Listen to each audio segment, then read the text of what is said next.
Hello and welcome to lecture number 5. Today's topic will be federalism.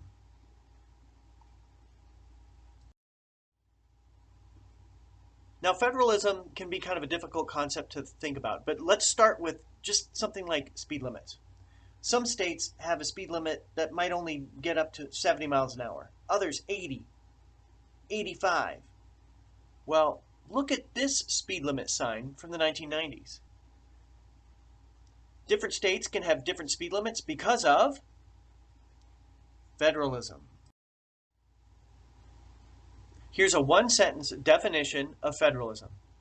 It's a system of government where the power is divided between the national government and state and local governments. See, state and local governments can decide some issues, and the national government can decide others. Maybe this visual aid can help. There are certain jobs and responsibilities of the national government in Washington, D.C. The state government, for us in Michigan, well, Lansing is our state capital, and I happen to live in Hamlin Township. There are certain regulations at the local level.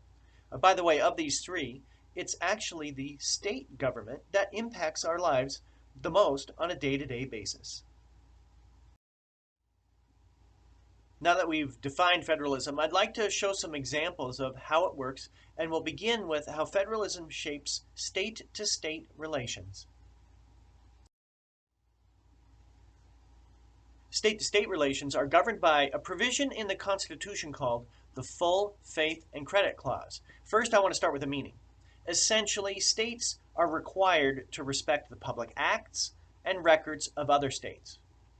Below that, here you see a direct quote from the Constitution. I'll try to offer some examples next. Okay, here again, we've got that full faith and credit clause and its meaning here on the right. Well, let me give you some examples of how states respect the public acts of other states. Birth certificates, driver's licenses, arrest warrants are often respected by each state. For example, if I was to drive from Michigan to Indiana, I don't have to go to the DMV in Indiana to be recognized as a licensed driver. Something else is also governed by the Full Faith and Credit Clause, and it impacted my life June 19th, 1993. That was the day I got married. I was married in Washington State. Well, I didn't have to get married again when I moved to Michigan for Michigan to recognize my marriage. Okay, so state-to-state relations are governed by that Full Faith and Credit Clause. Well, we also see that the national government has an awful lot of power as well. We'll see how that comes into play next. All right, so there are two provisions that ensure that the national government is strong. The first of these is the Necessary and Proper Clause. It comes from a provision in the Constitution, which declares that Congress has the power to, quote, make all laws necessary and proper to carry out its functions, to do its job. Let's offer some examples here. All right, there are a range of functions or jobs that Congress fulfills.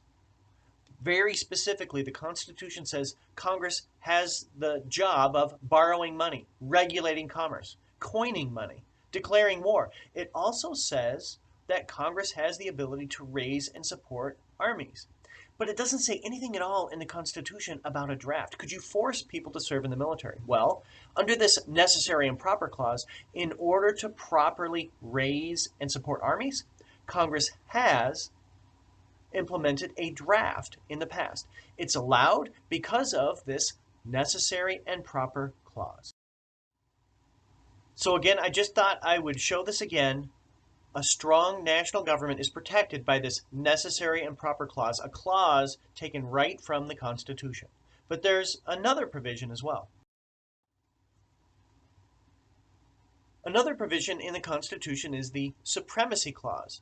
This ensures that laws or treaties made by the United States shall be, quote, the supreme law of the land. Essentially, if there's a conflict between a state law and a national government law, the national government wins. Now, this is going to lead to additional conflict between the states and the national government because the national government has declared marijuana to be illegal. It's prohibited by the national government, yet we have 38 states plus Washington, D.C. that have either legalized medical or recreational marijuana, and 22 states plus Washington, D.C., that have legalized marijuana for recreational use. So, this is a conflict between the national government and the states that will come to a head at some point in the future.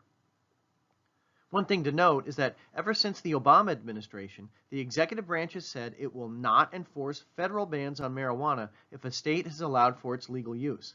But this could change at any time if somebody came into the presidency who did want to enforce federal law. Stay tuned on this one. Remember that survey of your political views at the beginning of the semester? Well, here are the latest results from that survey dealing with the legalization of marijuana.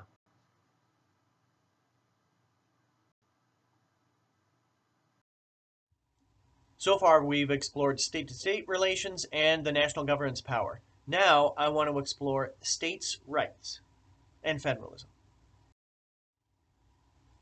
States' rights are protected by the 10th Amendment. Often this is referred to as the reserved clause, because essentially the 10th Amendment says that all powers for the government are reserved to the states, except, first, powers specifically given or granted to the national government by the Constitution, and these are things like the national government coins money, declares war, and regulates trade.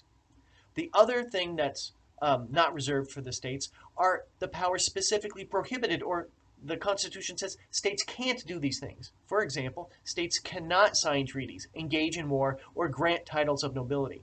In all other cases, all governmental power is supposed to be reserved to the states. So this actually creates quite a potential for conflict. A strong national government is protected by the Necessary and Proper Clause and the Supremacy Clause, and states' rights are protected by the 10th Amendment. If there's a conflict between those two, well, the solution has to be decided by our courts. So far, we've explored how the Constitution addresses federalism. Now, I'd like to look at past history, and particularly the 20th century and the 1930s, beginning with the 1930s. Throughout the 20th century, the national government has grown in size and power. If you look back at this circled area here in 1900, the national government provided very few direct benefits to the American people. But over the years, you can see that benefits increased dramatically. There's a lot more that the national government does today than it did over 100 years ago. Why was this? Why did this happen? When did this change come about? Well, in the 1930s, we experienced as a nation the Great Depression. The unemployment rate nationally was 33%. In Michigan, it was 46%. Nearly half of the population who wanted to work couldn't get a job. Local governments begged the national government for help, and a president had a solution to this aid that was requested by the state and local governments. That president was Franklin Roosevelt, and he promised the American people a new deal. There were numerous programs included in Roosevelt's New Deal. I want to focus on two. One would be the Civilian Conservation Corps, and the other was Social Security. The Civilian Conservation Corps, or the CCC, was one of Franklin Roosevelt's favorite programs. First of all, it put men to work, and it helped the environment at the same time. There were numerous types of programs included in this project. They planted trees, built campgrounds, hiking trails, stocked fish in local reservoirs, or in local streams, I should say.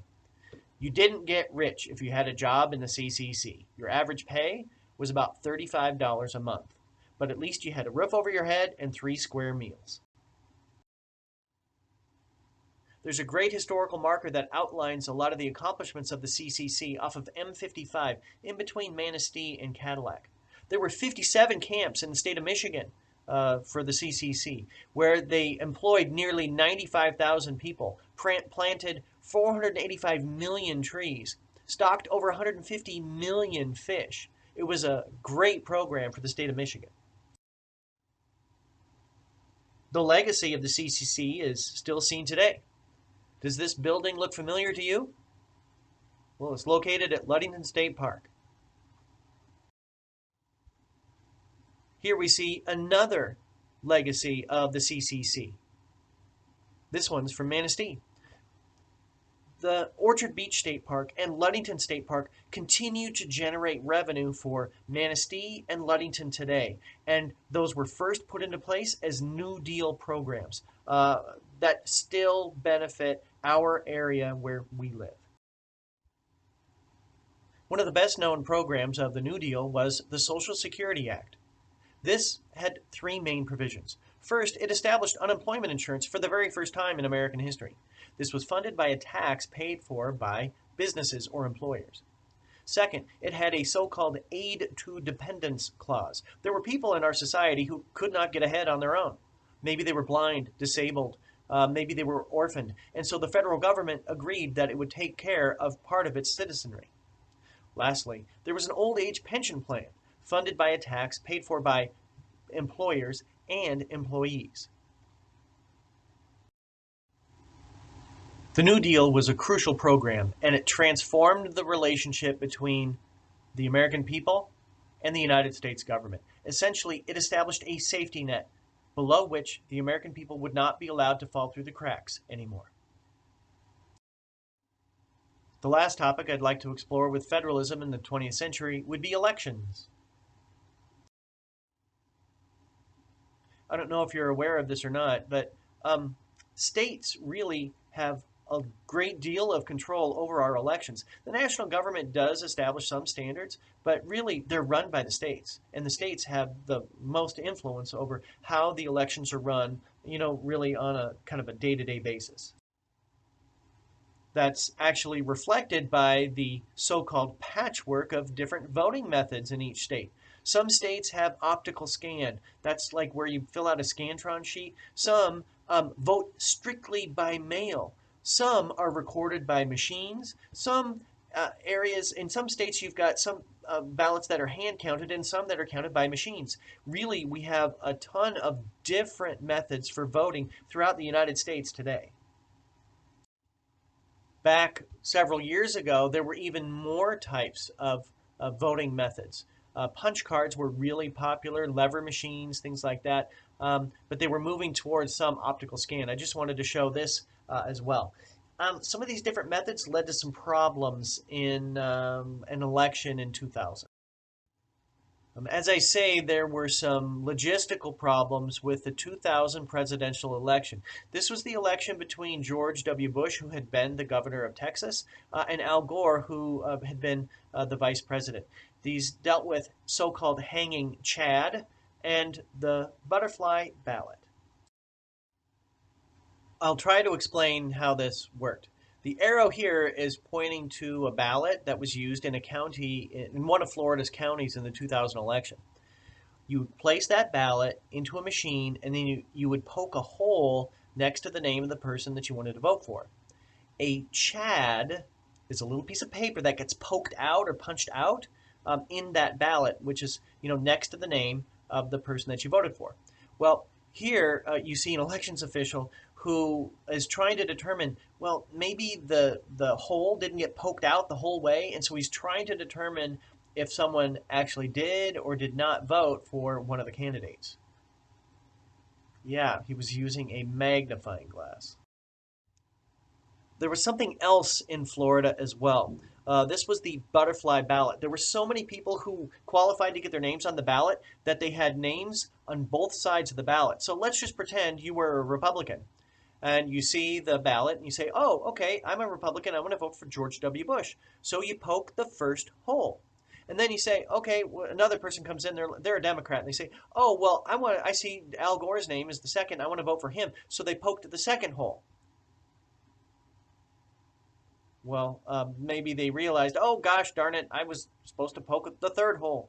If you vote for two people in the same ballot, your ballot gets thrown out.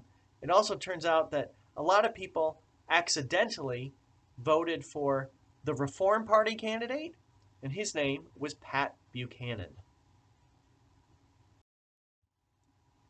Don't worry about the specific numbers on this slide, but I just wanted to point something out. The 2000 presidential election was incredibly close. George W. Bush won by a mere 537 votes out of about 100 million votes by the American people overall.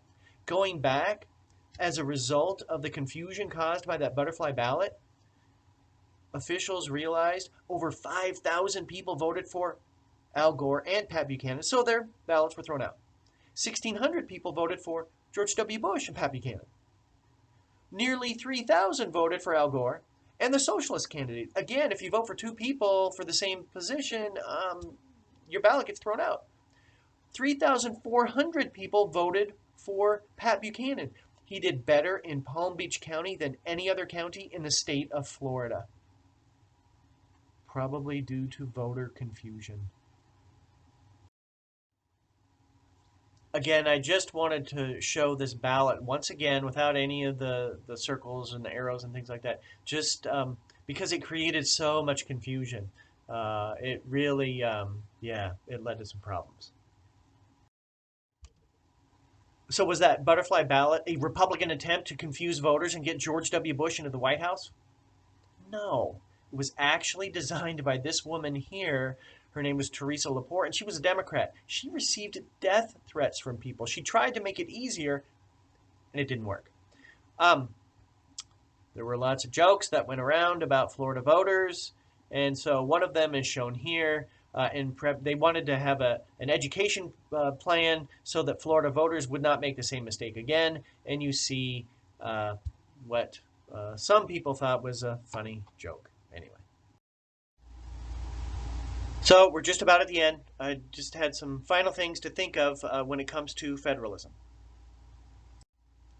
So what you want to be able to do after viewing this lecture is to be able to define what federalism means, and then to explain and evaluate how it works. The foundation or the basis for state-to-state relations, the basis for a strong national government, and a basis for states' rights. Those are the key concepts for today's lecture. Well, that's all for today. I hope you learned something new, and I will see everybody online. Have a great day.